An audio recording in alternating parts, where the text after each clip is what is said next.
Jinx, Well, swig. I sometimes think that I was born with my brain just different because I never bought this thing from day one, surrounded by Catholics, devout Catholics everywhere. Italian Catholic from Buffalo, New York, originally. Good for you. And it started probably when I was 4 or 5 when I saw the unanimated version of Sleeping Beauty, and it terrified me. And my mom tried to explain to me that it's not real, it's a story to get your imagination going, all this stuff. And so and when I saw other animated fables or whatever, I kept that in mind, that it's not real, it's not real. Then they took me, they said, we want you to learn about the Bible. We were baptized and all that good stuff. And we learned about the Bible.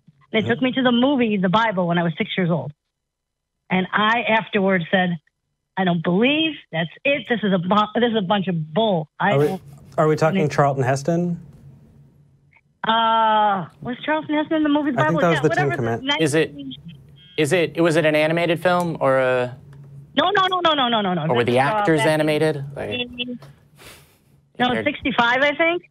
Oh, yeah.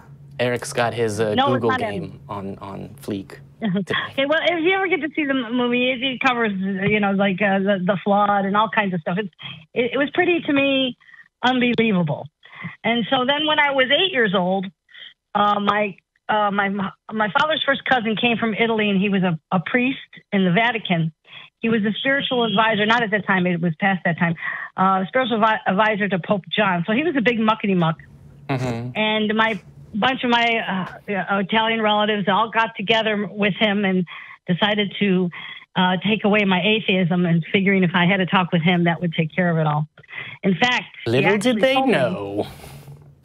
Little did they know he was going to be my best advocate, because I don't think he's a believer himself. He did explain to me he had to be Catholic. He had no choice.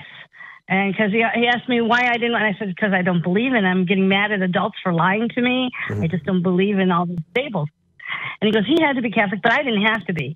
I should learn all the religions of the world, all the major ones, and he pointed me to some directions, and find the common threads and get rid of man's footprint all over it, because every single one has man's footprint. I've studied them all. I had to in my position. I go all over the world, and there's a lot there that man put in. Can you imagine a priest in the Vatican is telling me this? It was like I was so happy. And I don't know. Catholics seem like one of those religions where I don't know why. It seems like it would be easier to be like, some of the details of this, because it's so many layers upon layers.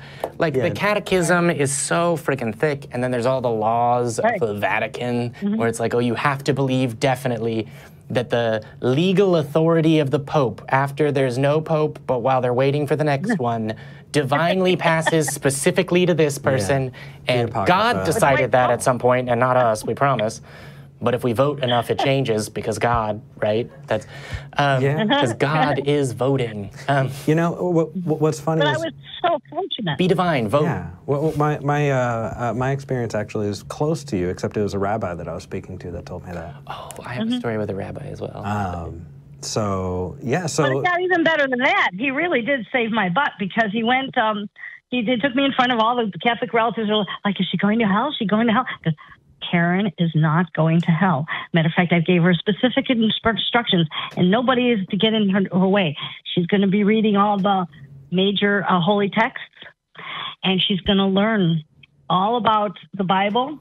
And she's going to learn, but she's going to also learn some Hindu texts, and she's going to learn some Shintoism and some Islam, and Book of Mormon she's going to read. She's going to go to temples. She's going to go to different places.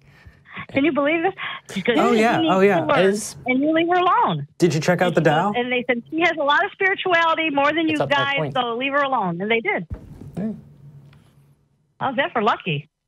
That's your cup overfloweth. There it is. Yeah, you know this better than I do. That's friggin' awesome. Please stay in touch, because I love being able to talk with people that have already done the research that I can then just ask them about as a shortcut. Hi, Eric. Oh, do I remember all that stuff? No. But you know where to look, sources, presumably, and would know how the hell to figure out what's going. My favorite one was Hinduism, though. They are so poetic. Yeah. Fable on top of Fable. My God. Oh, the Vedas? It was like, oh, yeah, fantastic. Plus, they don't pull back on the love, bloodshed at all.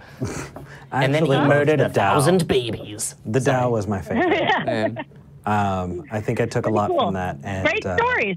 Great stories. Yeah, but anyway, we are going to move on to the next call. Thank you for calling in and sharing. Really quick before you leave, Karen, I wasn't just joking. I really want to be in touch because as much as I can get my hands on a catechism of the Catholic Church and try and tear it apart as far as what the, in air quotes here, godly legal procedures are, the godly legal procedures for the Mormon Church are almost entirely unknown to me and fascinating. So prepare for your quiz. No, yeah. Keep up with us on Facebook. I promise not to quiz you. My chopped liver. No. Right. Take care, Karen. Hey, thank you guys for being out there speaking out for all of us. Appreciate it. Thank you. Oh, our pleasure. Bye. Godless good fortune to you.